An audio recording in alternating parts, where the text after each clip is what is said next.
마태복음 16장 21절로 24절 말씀 함께 봉독하겠습니다.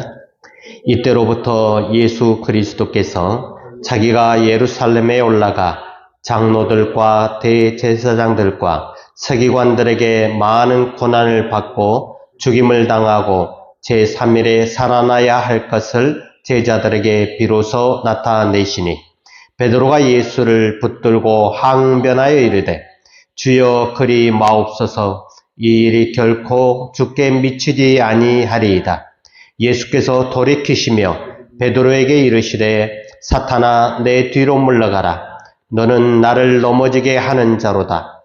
내가 하나님의 일을 생각하지 아니하고 도리어 사람의 일을 생각하는도다 하시고 이에 예수께서 제자들에게 이르시되 누구든지 나를 따라오려거든 자기를 부인하고 자기 십자가를 지고 나를 따를 것이니라. 아멘. 우리가 지난주에는 예수님께서 광야에서 시험 받으셨던 그 부분에 대해서 이야기를 했었지요. 오늘 본문을 보면은 예수님께서 예루살렘에서 장로들과 대제사장들과 서기관들에게 많은 고난을 받고 죽임을 당할 것을 제자들에게 이야기를 하고 있습니다.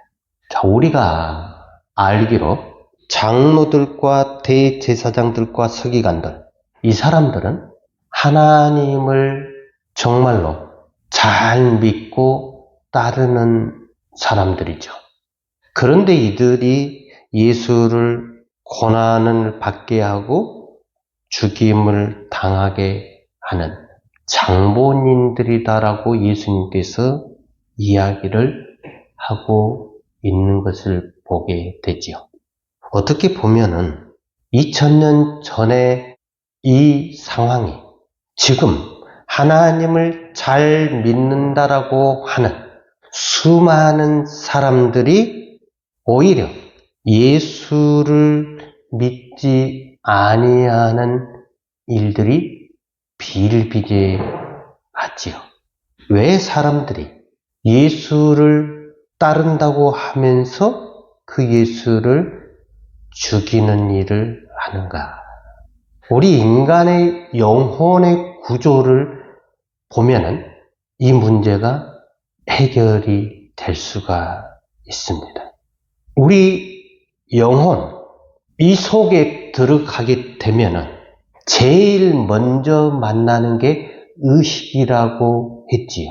그리고 그 의식의 밑바닥에는 히메로의 의지라고 하는 그게 자리를 잡고 있고 더 밑바닥으로 내려가면은 가장 큰 거대한 악이라고 불리는 리비도가 자리를 하고 있습니다. 그래서 이 리비도에서 모든 영양분을 우리의 의식으로 공급을 해 주면서 이 의식을 리비도가 마음대로 조정을 해서 우리의 의식이 우리가 마음대로 하는 것 같아도 실상은 우리 속에 있는 리비도의 욕구를 따라서 우리의 의식이 움직이기 시작을 한 거죠. 결국은 우리 이 의식은 리비도를 통제를 해야 되는데 우리의 의식은 리비도를 통제할 수 있을 만큼의 힘이 없어요. 그렇기 때문에 리비도의 그 힘을 통해서 우리의 의식은 살아갈 수밖에 없다. 그러므로 우리의 의식은 리비도의 머슴에 불과한 리비도가 시키는 대로 일을 하는 그러한 종의 위치에 있다라고 하는 거예요. 그래서 많은 사람들이 하나님을 안 믿고 예수 그리스도를 믿지 않으면 자유하다라고 이야기를 하고 있는데 실상은 그 사람들은 리비도의 그 욕망의 속박에서 벗어날 수가 없기 때문에 그들의 삶은 죄의 종으로 삶을 살아갈 수밖에 없다. 근데 죄의 종임에도 불구하고 자기들은 그것이 죄라고 하는 것을 알지를 못하지. 그걸 죄라고 이야기를 해도 그 사실을 받아들일 수가 없지요. 왜 그러냐면 우리의 의식은 리비도로부터 공급되는 모든 것들을 받고 있기 때문에 리비도가 죄악의 근원인, 그 죄의 근원인 그것이기 때문에 우리가 죄를 이야기를 해도 그 죄를 받아들이질 못한다라고 하는 것이. 그러면은 우리의 의식을, 리비도를 제어할 수 없느냐? 우리 인간의 힘으로는 어떠한 상황에 있다 할지라도 우리 인간의 능력으로는 이 리비도를, 우리의 의식을 제어할 수가 없다라고 하는 거예요. 오직 제어할 수 있는 자는 초개인 무의식에 들어있는 하나님의 형상이라고 하는 참된 나, 이 참된 나만이 우리의 의식을 지배할 수 있고 리비도를 지배할 수가 있다라고 이야기를 하는 겁니다. 그래서 이게 중요하다. 그래서 우리의 의식은 우리의 몸을, 신체를 종으로 부리고 살아가고 있지요. 이 리비도를 종으로 부릴 수 있는 것은 딱 하나, 하나님의 형상뿐이다. 바로 이 하나님의 형상이 하나님과 만나는 영적인 관계를 이루는 가장 중요한 하나님의 소유가 될 수 있는 이 영역을 가리켜서 수많은 정신과학자들이 이걸 루미노제라고 이야기를 해요. 그리고 어떤 사람들은 자기라고 이야기하고 철학적으로는 무라고도 이야기를 하고 영원한 당신, 나 있음이라고도 이야기를 하는데 신학에서는 이것을 하나님의 형상이다라고 표현을 하고 있습니다. 그래서 이 하나님의 형상인 참된 나가 리비도를 지배할 수 있고 그리고 의식을 다스릴 수가 있다라고 하는 거예요. 우리가 경험하는 체험들, 우리의 리비도와 의식이 가지는 죄악 때문에 이런 신적인 체험들을 인간들마다 다 다르게 그것을 받아들이고 있지요. 만약에 우리가 예수님처럼 리비도가 없다면, 히메로의 의지가 없다면 우리의 영혼은 성령의 열매라고 불리우는 예수의 인간성으로 나타나게 되어 있습니다. 자, 예수의 인간성이라고 하는 이야기가 뭐냐면은 예수님은 인간의 몸을 입고 오셨기 때문에 예수의 인간성이라고 이야기를 할 수가 있어요. 이 예수의 인간성을 가리켜서 성령의 인격성이라고 불러요. 성령은 인간의 몸을 입고 있지 않기 때문에 인격성이라고 이야기를 해. 예수님도 인격성인데 인간의 몸을 입고 있기 때문에 그 인간성이라고 부르는 거예요. 그래서 예수님의 인간성과 성령의 인격성은 같아요. 이 하나님의 형상이라고 불리는 참된 나를 의식으로 이끌어내야만이 비로소 의식이 지금까지 자기가 쓰고 있던 모국어를 통해서 고백을 할 수가 있게 되지요. 그래서 이 고백은 하나님의 형상이라고 불리는 참된 나가 의식으로 걸어 나오는 형태를 이야기를 합니다. 물론 참된 나를 자체를 의식의 언어로 표현할 수가 없어요. 이거는 미스테리이고 신비예요. 하나님의 형상인 참된 나가 우리의 의식으로 걸어 나올 때, 우리의 입술을 통해서 모국어로 나올 때 이 하나님의 형상을 표현할 방법이 없어요. 그래서 우리는 하나님 앞에 반응을 할 수밖에 없는 거예요. 근데 많은 사람들은, 어떤 사람들은 하나님이 우리에게 임하면, 성령이 임하면 우리가 무언가를 해야 된다라고 하는 그러한 생각 가운데 있는데 우리의 언어로 표현할 길이 없다. 그래서 하나님과 우리와의 만남의 그 고백은 1대1의 만남이기 때문에 이게 신비다, 비밀이다라고 이야기를 하게 되는 거죠. 이건 오직 체험으로만, 영감으로만 알 수 있는 부분이다. 자, 그래서 마태복음 13장에는 7가지의 비유가 나와요.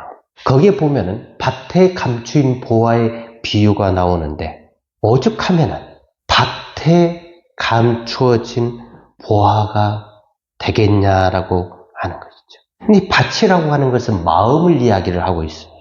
마음속 깊이 감추어진 보화, 그것을 이야기를 하고 있지요. 또 씨 뿌리는 자의 비유를 통해서 하나님의 말씀이라고 하는 그 말씀, 하나님이 들어가야만이, 말씀이 들어가야만이 결실을 맺을 수 있다는 것을 우리에게 보여주지요. 거기에도 마음이죠. 우리의 마음, 가장 깊숙한 곳에 이 보화가 감춰져 있다. 근데 우리의 의식이 하나님의 그 형상을 향해서 나아갈 수 있느냐 하는 거죠.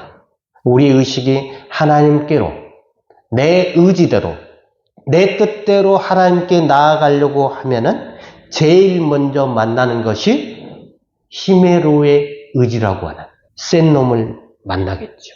그리고 이 히메로의 의지를 이기고 나서 그 다음에 만날 수 있는 게 리비도라고 하는 악의 축을 만나야 되는데, 그 리비도를 우리의 의식이 이길 수 있느냐는 거예요. 절대로 이길 수가 없다. 우리의 의식이 하나님의 형상인 참된 나를 만나게 되면 이것을 가리켜서 하나님의 나라, 천국이라고 이야기를 하고 있지요. 그래서 우리 삶이 30년, 50년, 70년의 삶을 사는데 그 삶이 비록 힘들고 어려운 고난의 삶이라 할지라도, 때때로 지옥의 삶이라 할지라도 하나님을 만나게 되면 그 만나는 것이 1분이라 할지라도, 순간이라 할지라도 지금까지 살아왔던 우리의 삶이 모두가 다 해소가 될 수 있다라고 하는 것을 우리에게 이야기를 하고 있다라고 하는 것입니다. 그러므로 우리가 하나님을 만나는데 인륜이나 도덕이나 어떠한 방식으로든지 우리가 하나님 앞에 나아갈 수가 없다라고 하는 거예요. 율법을 잘 지킨다고 해서 우리에게 주어지는 것이 아니다. 하나님의 형상인 참된 나를 만나는 것은 우리의 의식에 할 수 있는 것이 아니다. 그러므로 우리가 어떠한 종교적인 행위를 한다고 해서 주어지는 것도 아니다 하는 겁니다. 그 이야기는 무슨 말이냐면, 많은 정신과학자들이 공통적으로 말하는 것이 있는데 그게 바로 자기 스스로의 의지와 인격을 가지고 있다라고 이야기를 하고 있습니다. 그래서 하나님의 형상인 참된 나가 스스로의 의지를 가지고 그리고 인격을 가지고 있기 때문에 그 하나님의 형상이 우리 가운데로 오셔야만이 우리가 그분을 만날 수가 있다. 그래서 이거는 비오감적이다. 오감이라고 하는 게 시각, 청각, 촉각, 미각, 후각을 이야기하죠. 이것을 벗어나야만이 만날 수 있는, 오직 영적으로만이 느낄 수 있는, 이성과 전혀 무관한, 우리의 감정과 전혀 무관한 독립적인 의지를 가지고 있고 인격을 가지고 있는 그래서 우리의 의식이 불러내는 것이 아니라 그가 스스로 우리 가운데 걸어 나와야만이 우리는 만날 수가 있다. 이것을 가리켜서 신학적인 용어로 다시 태어난다, 거듭남이라고 표현을 하고 있습니다. 그래서 우리가 다시 태어나 거듭난다라고 하는 것은 내 의식과 감정과 의지와는 전혀 상관없는 신비로운 만남, 그가 우리에게 와야만이 우리는 거듭날 수 있다라고 하는 것입니다. 바로 이것이 신적인 체험이라고 이야기를 하고 있지요. 당시에 예수님 당시의 제자들이 예수라고 하는 사람을 보면서 하나님의 이런 행하심을 직접 보았지요.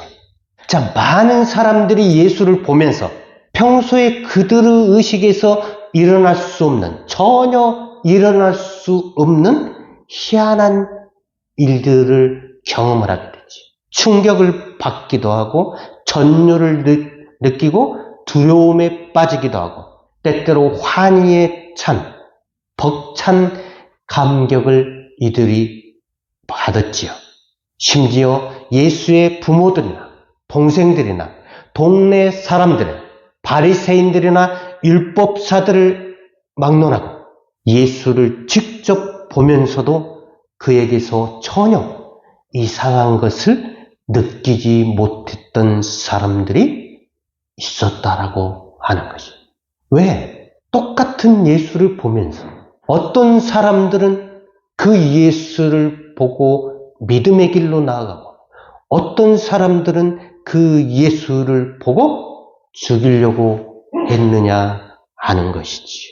예수 당시의 제자들이나 예수를 눈으로 봤고 귀로 들었던 그들은 공통적으로 예수로 인해서 자기들의 영혼 깊은 곳에 있는 그 누미너제, 자기 참된 나라고 하는 하나님의 나를 이들이 체험을 했다라고 하는 것입니다. 이들의 의식이 예수를 봤기 때문에 그들의 영혼 속에 누미노제가 일어났다고 하기보다는 그들의 그 누미노제가 예수의 인간성을 통해서 이끌림을 받았다라고 봐야 하는 것이죠. 그래서 예수의 인간성이 그들 영혼 속에 있는 하나님의 형상을 그들의 의식으로 끌어내셨다. 이걸 어디서 보면 알 수 있냐면 마태복음 16장 15절에 보면은 예수님께서 제자들에게 너희는 나를 누구라 하느냐라고 물어보지요. 그때 베드로가 하는 대답이 주는 그리스도시요 살아계신 하나님의 아들이십니다라고 고백을 합니다. 이 베드로의 고백을 듣고 예수님이 하신 말씀이 뭐냐면은 이를 내게 알게 한 이는 혈육이 아니요 하늘에 계신 내 아버지시니라. 고백은 베드로가 했잖아요. 베드로의 의식을 통해서 베드로의 입술로 고백을 했잖아요. 그런데 예수님은 이를 너에게 알게 한 이는 하늘에 계신 내 아버지시다라고 이야기를 하는 거예요. 베드로의 의식으로는 절대로 이 고백을 할 수가 없어요. 왜 그러냐면 이 베드로의 의식 밑에는 히메로의 의지가 있고 그리고 그 히메로 의지가 베드로에게 있어서 어떻게 작용을 하냐면은 애국심이라고 하는 자기 나라 유대 민족을 사랑하고 독립을 시켜야 한다라고 하는 강한 그게 깔려 있다라고 하는 거예요. 그래서 그 히메로의 의지, 거기에 힘과 능력을 공급해주는 리비도가 있는 이 베드로의 의식이 이 둘을 누르고 주는 그리스도시요 살아계신 하나님의 아들이십니다라고 고백을 절대로 할 수가 없다라고 하는 거예요. 이거는 예수께서 이끌어주지 아니하면은 할 수 없는. 그래서 이 체험이 주는 그리스도시요 살아계신 하나님의 아들입니다라고 하는 자기의 입으로 토설을 하게 되는 일이 벌어지게 된 거예요. 그리고 21절로 가면은 오늘 본문에 보면은 예수님께서 이제 자기가 죽을 것을 이야기를 하잖아요. 그러니까 베드로가 22절에 예수를 붙들고 항변하여 이르되 주여 그리하지 마옵소서. 이 일이 결코 주께 미치지 아니하리이다.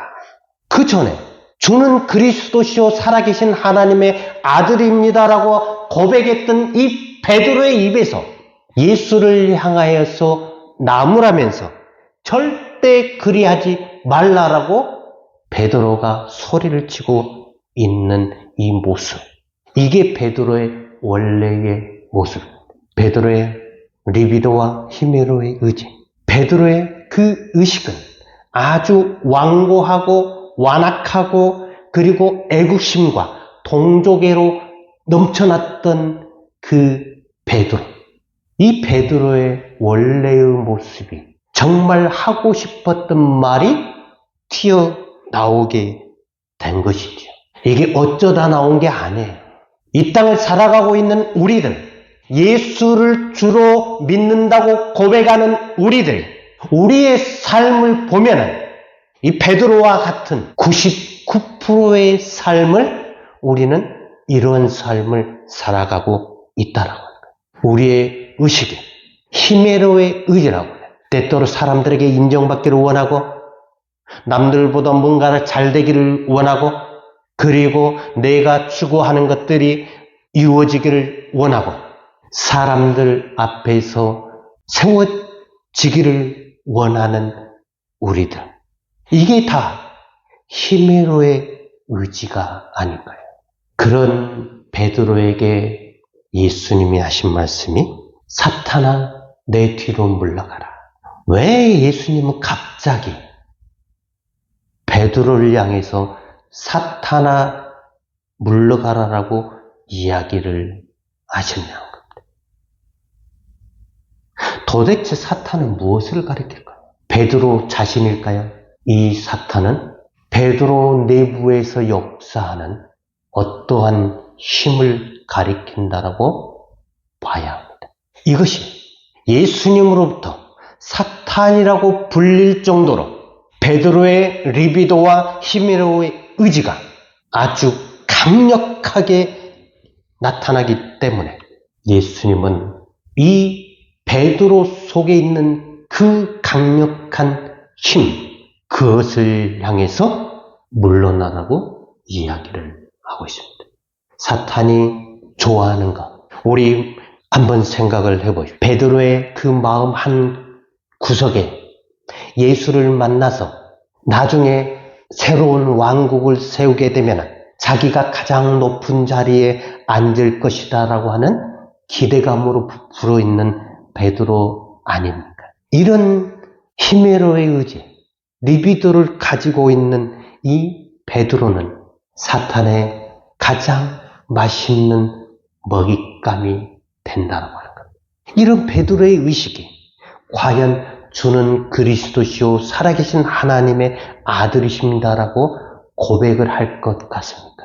베드로의 리비도가 이 고백을 입술로 토설을 할 것 같습니까? 절대로 베드로가 한 것이 아니다라고 하는, 이 베드로의 의식으로 끌어낸 것은 바로 누미노제, 하나님의 형상이라고 하는 참된 나라고 불리우는 신비가 베드로의 의식으로 끌려 나왔음을 의미를 하고 있다라고 하는 것. 그래서 우리가 거듭난다라고 하는 것, 한 번 거듭나고 끝나는 게 아니에요. 순간순간 우리의 삶 가운데서 우리가 이 하나님의 형상인 참된 나를 만나야 한다는 거예요. 내가 만나고 싶다고 해서 만나는 게 아니다는 거예요. 그러나 많은 사람들이 내가 하나님 앞에 매달리면 하나님이 만나준다라고 그렇게 생각하는 사람들이 있어요. 절대 아니에요.